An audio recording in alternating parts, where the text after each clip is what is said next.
Well, Mark Stein's right on the money, and people around the league think that the Clippers are looking to move Lou Williams. Remember, we talked yesterday about Montrezl Harrell and the issues he created in that locker room. But it wasn't just Montrezl. It was a trio.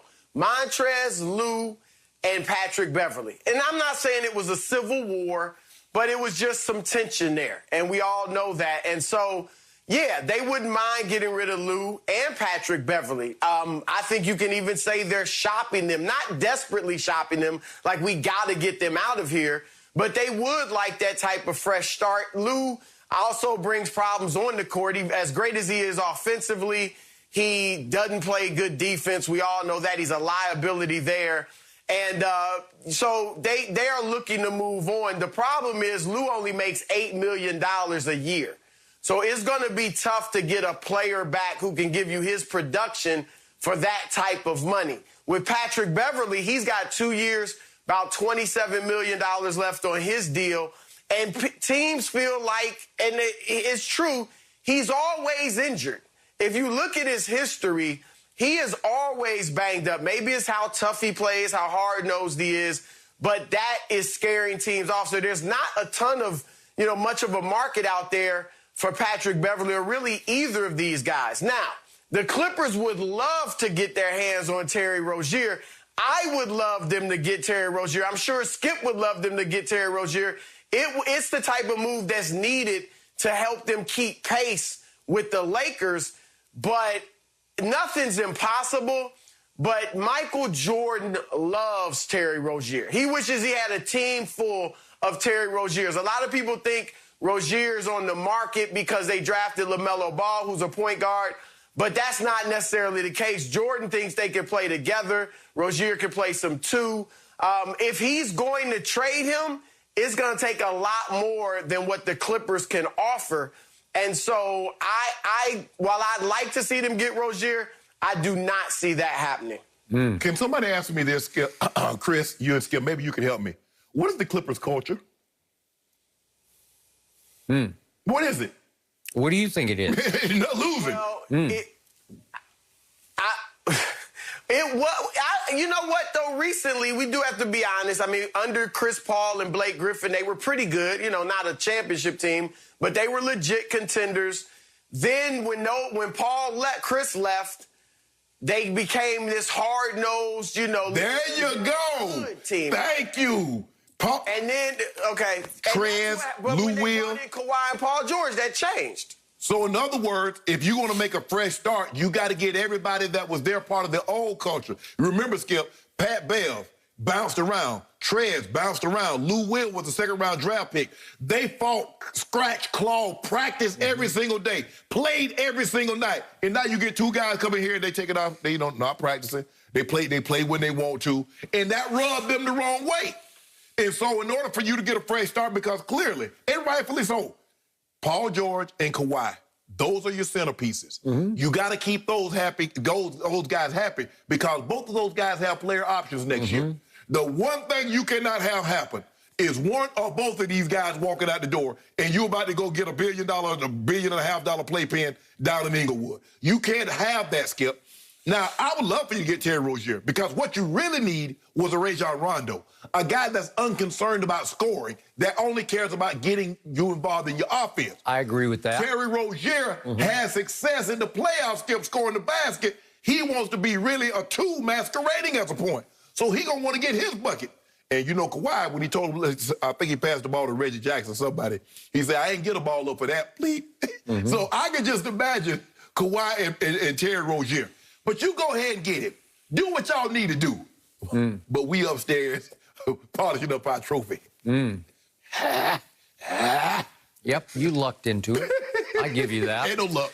So, to me, the Clippers culture is whatever Kawhi wants it to be right now. Basically. Yeah. Basically. And he wanted Serge Ibaka to be part of that culture because he loves Serge, and Serge loves Kawhi. And it's going to be very different. But they kept their one enforcer. Marcus Morris is still right in the middle of this, and he is a very valuable piece, and he got his money to stay. So I love that. And to Chris's point, it was a clash of old guard versus new guard. but new guard is way more talented than old guard. Absolutely. So Lou Williams has seen his best days in this league, and I love him, and I used to really love him, but he has become, in their eyes, expendable because he didn't want to be in the bubble, and he played like it last year because in the playoff run, he shot 24% from three, and he was driving me out of my mind because he looked lifeless. He looked like he was not buying into whatever the new Clippers were selling. He had a lemon pepper sauce. He had lemon pepper sauce, and we know about the Magic City incident, and I think that was the beginning of the end of Lou as a Clipper. Yeah, you can't do that. Okay, so no Trez, again, rejected to the Lakers. There you go. He was a reject. He's a cast-off. Skip, just say that Trez is no longer there. He is no longer there because they didn't want him there. Yeah, and so here we go. Lou Williams is on the market. I don't know what they can do. I don't know what you can get. As Chris said, these are all very difficult moves.